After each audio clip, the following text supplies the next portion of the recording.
Winnie the Pooh is banned in China.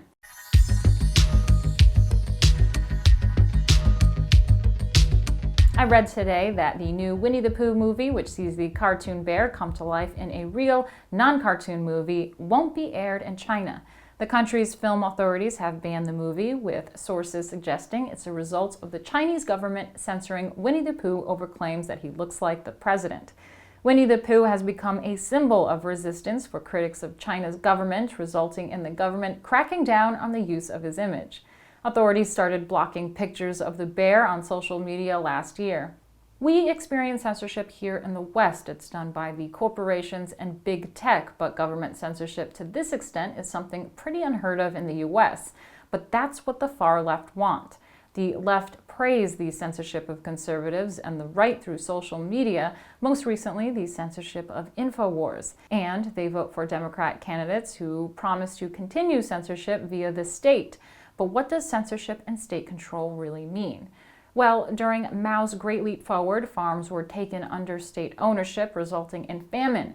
Insufficient transportation of crops and poor care for the soil killed 30 million Chinese people. And if you didn't starve to death, you were destined for a life of extreme censorship. The Chinese government today censor all media, from all forms of news media to instant messaging, video games, TV, and movies, and even the internet. I saw this myself when I studied abroad in China 10 years ago.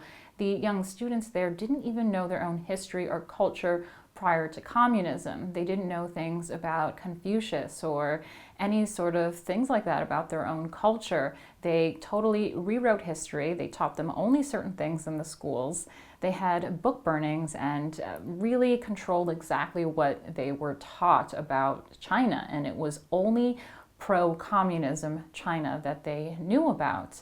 The internet was censored. You couldn't go on certain sites. It was illegal to go on certain sites. They have control over movies and video games. They really didn't like you doing any of these things if it didn't help the state and it made the state look the wrong way. And this is what I experienced when I was out there. They had bins in the airports where you had to throw away your film if it made China look bad. The news that China's government won't allow a movie about a wise and caring bear because they think it might cause jokes about the president reminds me so much of the left in America. It's easy to brush off the far left and say they simply don't understand communism, but maybe they do. Maybe they just don't care about an effective economy and high standard of living. Maybe they would be willing to give up their iPhones in favor of a highly censored media that doesn't let the mean old conservatives have their say. At least, maybe they'd be willing for a little while. Surely even a lifetime's worth of movie and culture censorship wouldn't be worth them giving up Snapchat on Instagram. But I guess when they've got no food on the table, they don't really have anything to post about in the first place. If you want to see more from me and the rest of the Rebel team, like and subscribe.